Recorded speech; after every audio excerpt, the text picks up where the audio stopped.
सभी दर्शकों को प्रीति सिंह का नमस्कार और स्वागत है संस्कृति यात्रा के इस नए अध्याय में। भारत की संस्कृति और भारत का भाल हिमालय सदैव से अटल खड़े हैं। जहां एक ओर हिमालय हमेशा शत्रु से भारत की रक्षा में तैनात है, वहीं दूसरी ओर भारतीय संस्कृति भी अनंत से नई पीढ़ी के मार्गदर्शन में सजग है, ताकि हर भारतीय अपनी संस्कृति से नित नया ज्ञान प्राप्त कर सके।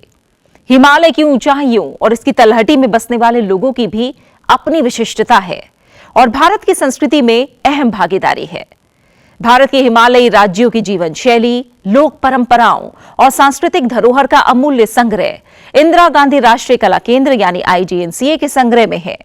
इसी संग्रह की संस्कृति यात्रा संसद टीवी पर चलती रहेगी और आज ही के दिन इसी समय हर सप्ताह आप तक पहुंचाएगी भारत की अद्भुत कला संस्कृति के विषय में नई जानकारियां।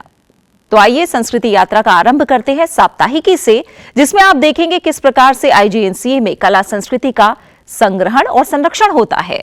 तो इसी क्रम में डालते हैं एक नजर IGNCA और इसके क्षेत्रीय केंद्रों में पिछले सप्ताह हुए महत्वपूर्ण कार्यक्रमों की झलकियों पर साप्ताहिकी में।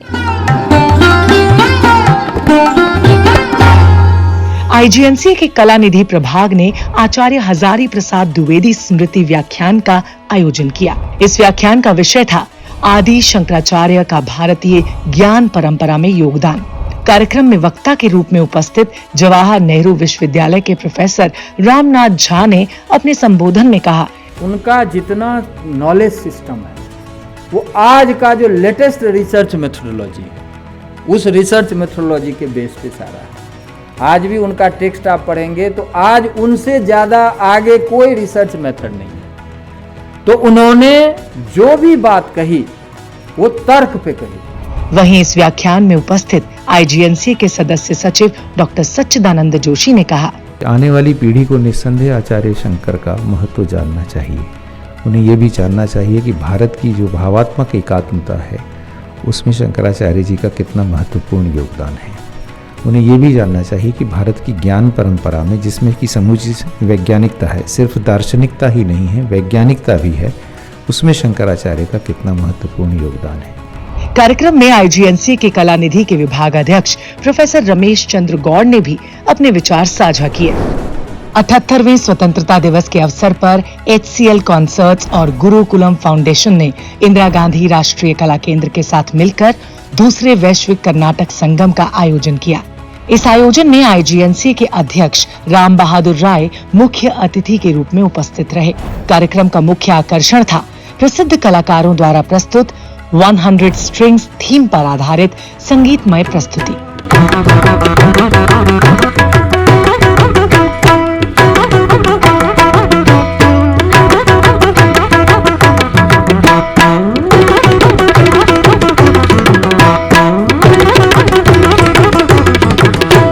इसमें मृदंगम वादक तंजावुर के मुर्गा भूपति, वीणा वादक निर्मला राजशेखर, संतूर वादक संदीप चटर्जी और तबला वादक पंडित रामदास पलसुले ने भाग लिया। इस कार्यक्रम में भारत की समृद्ध संगीत विरासत और सांस्कृतिक एकता का उत्सव मनाया गया। 17 से 25 अगस्त तक चिनार बुक महोत्सव का आयोजन किया। जम्मू और कश्मीर के प्रमुख सचिव संस्कृति सुरेश कुमार गुप्ता, श्रीनगर के deputy commissioner IAS doctor Bilal Moinuddin Bhatt ने इस स्टॉल का दौरा किया। IGNCA के क्षेत्रीय निदेशक श्रुति अवस्थी ने स्टॉल पर आए अतिथियों को पुस्तकों के बारे में जानकारी दी। विद्वान वाग्यकार संगीतज्ञ पंडित रामाश्रय झा के अप्रतिम योगदानों को याद करते हुए IGNCA के क्षेत्रीय केंद्र वाराणसी और राम रंग समिति ने संयुक्त रूप से राम रंग जयंती संगीत समारोह का आयोजन किया। कार्यक्रम में क्षेत्रीय निदेशक डॉक्टर अभिजीत दीक्षित ने काशी की उन्नत संगीत परंपराओं में नादवेद से लेकर राम रंग जी तक की विस्तृत सांगीतिक परंपरा का उल्लेख किया। समारोह में विभिन्न कलाकारों ने राम रंग रामायण के अंतर्गत विविध रंगों में अनुपम बंदिशें प्रस्तुत की। कार्यक्रम में काशी की संगीत परंपरा के मूर्धन्य विद्वानों और बड़ी संख्या में छात्र छात्राओं की उपस्थिति रही। इंदिरा गांधी राष्ट्रीय कला केंद्र के क्षेत्रीय केंद्र गुवाहाटी ने मणिपुर की सुबिका कला का इतिहास और सौंदर्य शास्त्र पर आभासी वार्ता यानी वर्चुअल टॉक का आयोजन किया। कार्यक्रम का संचालन कर रहे डॉक्टर रेम्बेबो ओडियुओ ने सुबिका जैसी स्वदेशी कला रूपों के संरक्षण के महत्व पर जोर दिया, तो वहीं मुख्य वक्ता के रूप में उपस्थित डॉक्टर सफा युमनाम ने 18वीं और 19वीं सदी में विकसित हुई सुबिका कला को मणिपुर की एक अनूठी कला बताया। साप्ताहिकी में आपने देखा कि कैसे विभिन्न माध्यमों से कला संस्कृति का संग्रहण होता है। तो आइए अब देखते हैं संस्कृति यात्रा का पहला पड़ाव, विशेष। यात्रा शुरू करने से पहले आपको बता दें, अनायास ही ये संयोग बना कि आज की संस्कृति यात्रा के सभी पड़ाव कहीं ना कहीं हिमालय से जुड़े हैं। तो विशेष में बात करते हैं सुदूर उत्तर पूर्व में स्थित 8 राज्यों की, कि कैसे इन राज्यों के लोग मुख्य धारा से इतना दूर होने के बाद भी अपने अपने क्षेत्रों में अनुकरणीय कार्य कर रहे हैं और इन कामों से अपने प्रांत और देश के विकास में भागीदार बन रहे हैं। देखिए IGNCA की film jewels of north east India के कुछ अंश।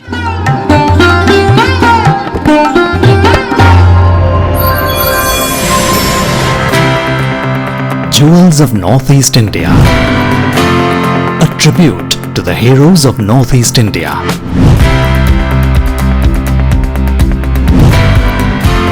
There are books and books, and all of literature is a compilation of all and sundry.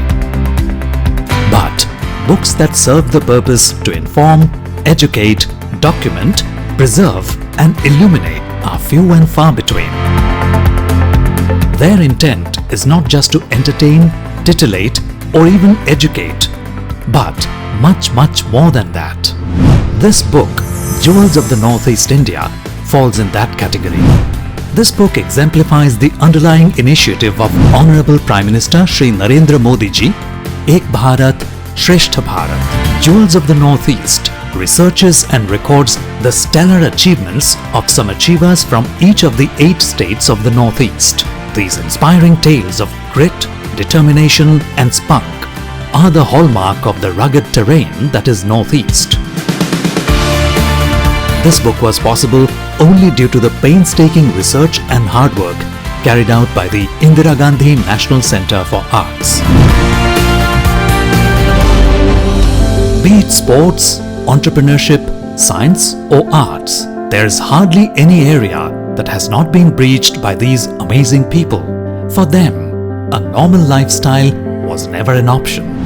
Arunachal Jewels. The land of dawn-lit mountains, Arunachal Pradesh is an ethnically diverse state that has produced some outstanding achievers.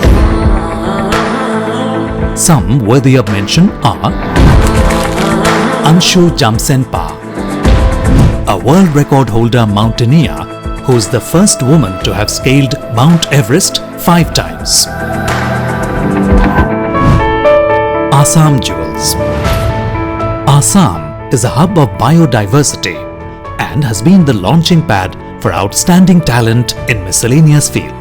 Some outstanding achievers from this state are Birubala Rabha,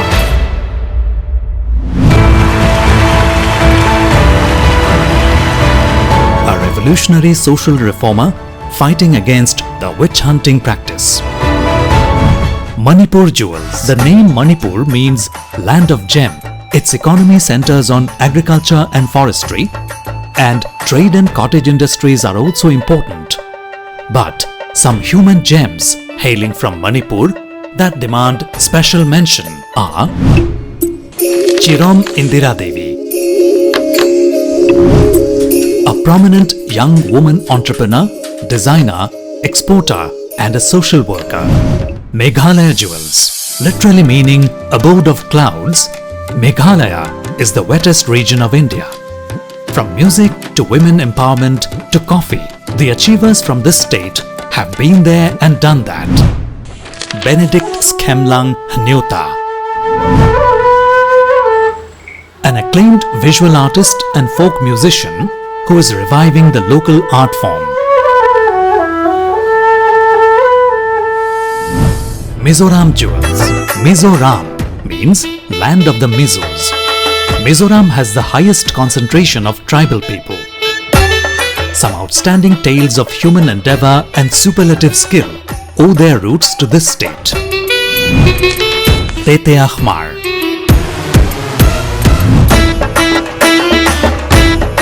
revered as the father of Mizo football, who engineered a football revolution in Mizoram. Nagaland Jewels, one of the country's smallest states, Nagaland, is a treasure trove of human endeavor and achievement.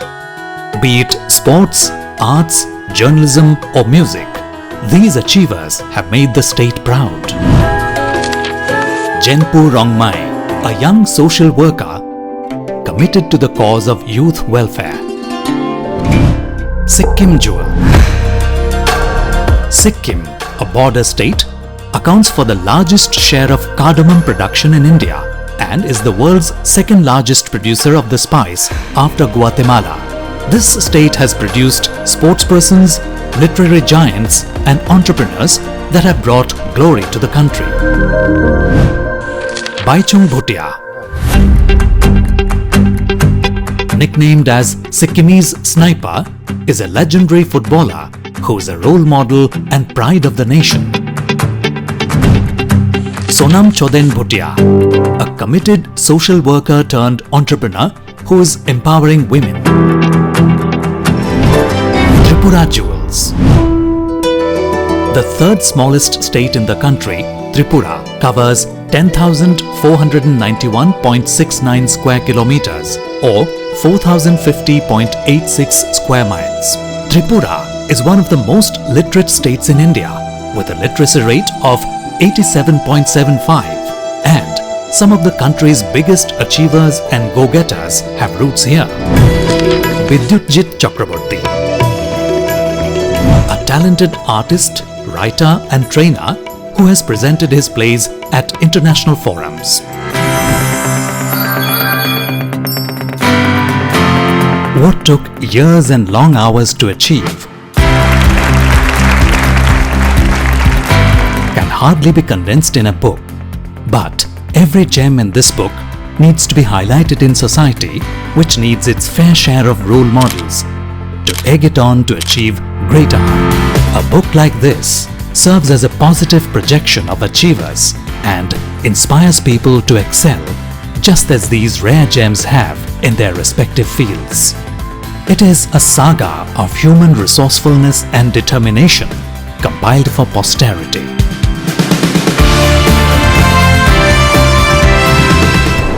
अभी आप देख रहे थे jewels of north east India. ये देखकर सत्यापित होता है कि नॉर्थ ईस्ट मुख्य धारा का हिस्सा है और भारत के विकास में बराबर की भागीदारी रखता है।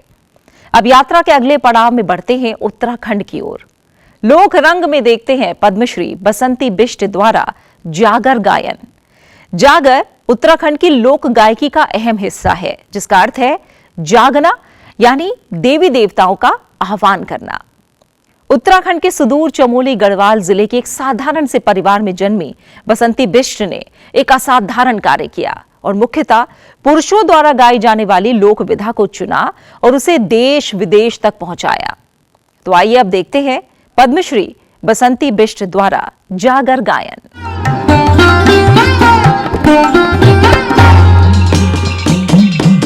ये देवता वो भ्योजी जा वो रे भ्योजी या वह देवता वो भ्योजी जा वो रे भ्योजी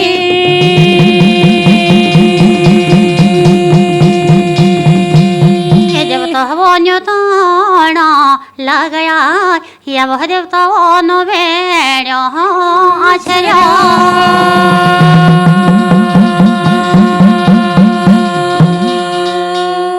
ये देवता वो हिमालो हिमाला रना तुम कैलाश कैलाश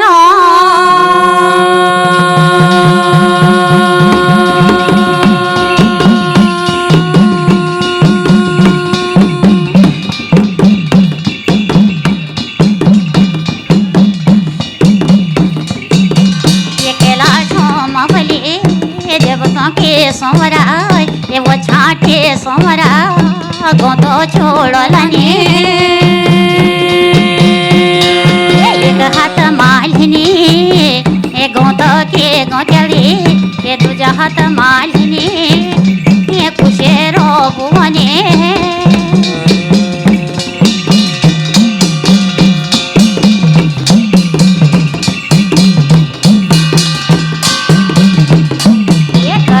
भुले सोमरा लिपोरे गछबो ये लक्ष्मी महला लिपोरे गछबो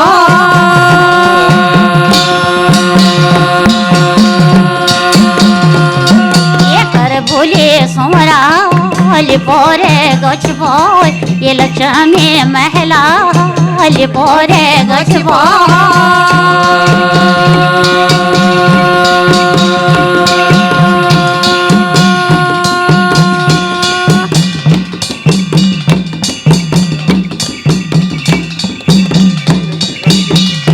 कर भुले समाया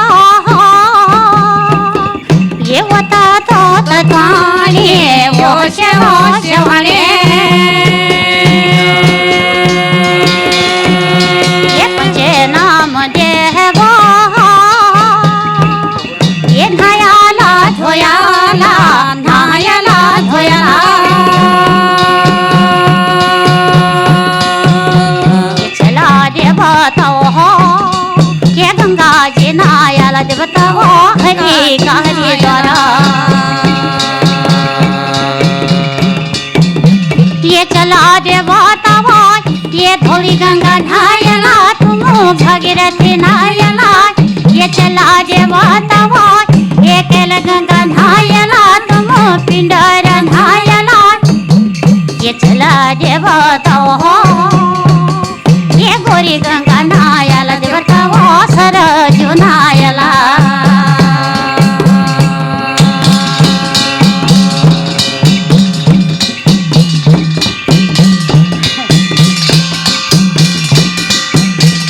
ये देवता हो नाये धोए के नहीं तुम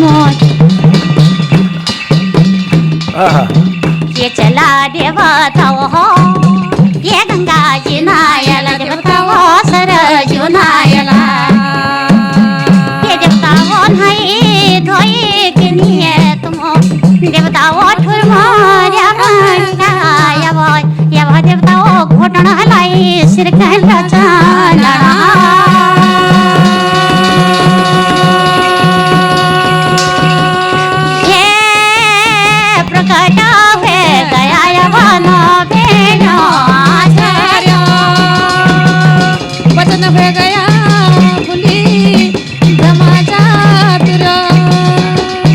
हजुरी आया छ ब्रह्मा का चातुर्य तेरा थान पर बचा रिंगना छतर लगोनो ढलकना चलता ये समय पर भगवान सारा ढोल सजना रिंगना छतर लगोनो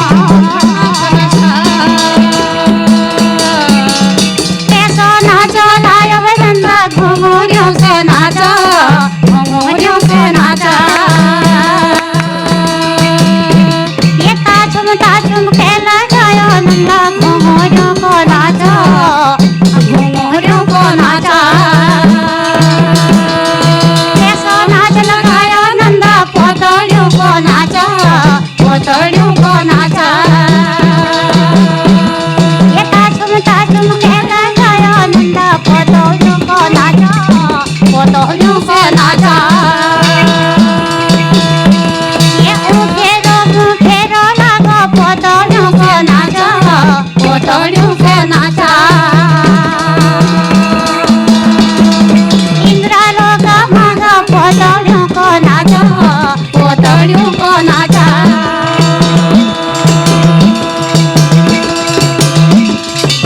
भगवान जी ये भगवान जी पोतलियों को नाचो ये समय पर भगवान औला सारा ढोल सजना औला सारा ढोल सजना औला सारा ढोल परा रिंगना छतर लगोनो ढलकना चलता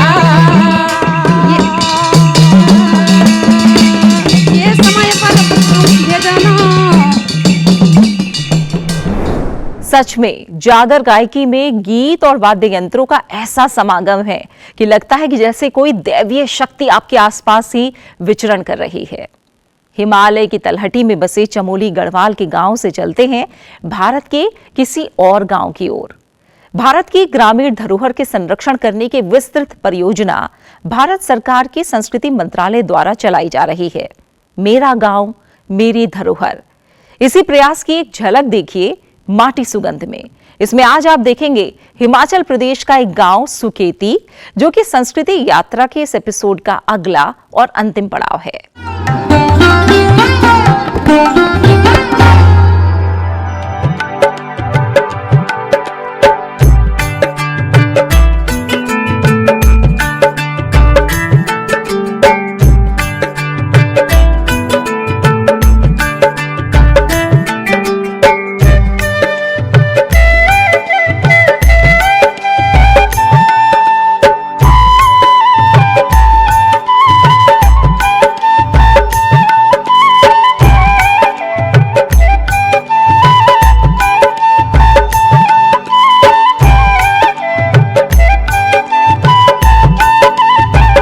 सुकेती गांव हिमाचल प्रदेश के सिरमौर जिले की नाहन तहसील में बसा हुआ है।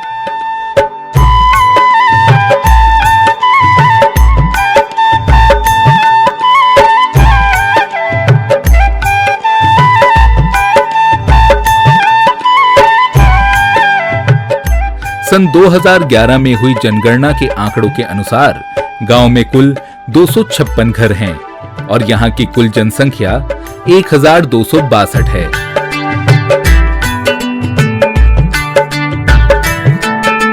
यहां स्थानीय रूप से हिंदी और पहाड़ी भाषा बोली जाती है। यहां की साक्षरता दर 76.72% है।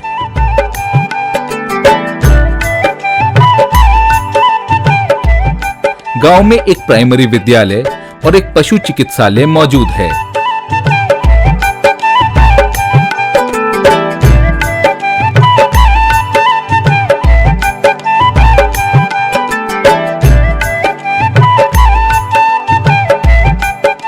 सरकारी योजनाओं के योगदान से यहां बिजली, रसोई गैस, शौचालय, पक्की सड़क और स्वच्छ जल की सुविधाएं उपलब्ध हो चुकी हैं।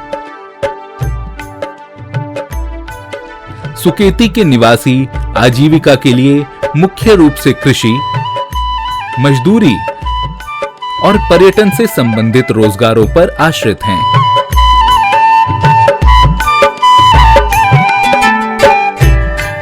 पतांडे, सिड्डू और अस्कलियां यहां के लोकप्रिय व्यंजन हैं। यहां स्थित सुकेती जीवाश्म पार्क को शिवालिक जीवाश्म पार्क के नाम से भी जाना जाता है। इस पार्क का उद्घाटन सन 1974 में किया गया था।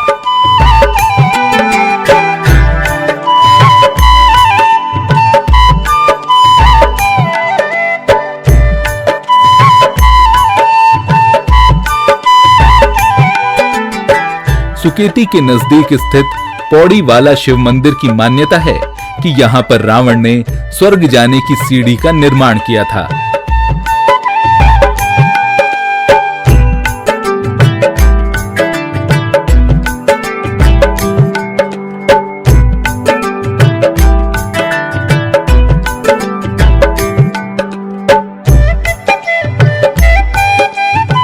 सुकेती गांव प्रकृति की अतुल्य सुंदरता समेटे हुए है। यहाँ मिले हजारों लाखों वर्ष पुराने जीवाश्म और धार्मिक मान्यताएं इस गांव को पर्यटन के लिए एक आदर्श स्थल बनाते हैं। तो ये थी आज की हमारी संस्कृति यात्रा। आशा है कि आपको पसंद आई होगी। इस कार्यक्रम को लेकर आपके सुझाव हमारे लिए बेहद महत्वपूर्ण हैं, इसलिए आपके सुझाव हमें जरूर भेजें। हमारा ईमेल आईडी है sanskriti.ignca@gmail.com। आपसे फिर होगी मुलाकात अगले हफ्ते आज ही के दिन और इसी समय संस्कृति यात्रा के अगले अंक में। तब तक के लिए नमस्कार।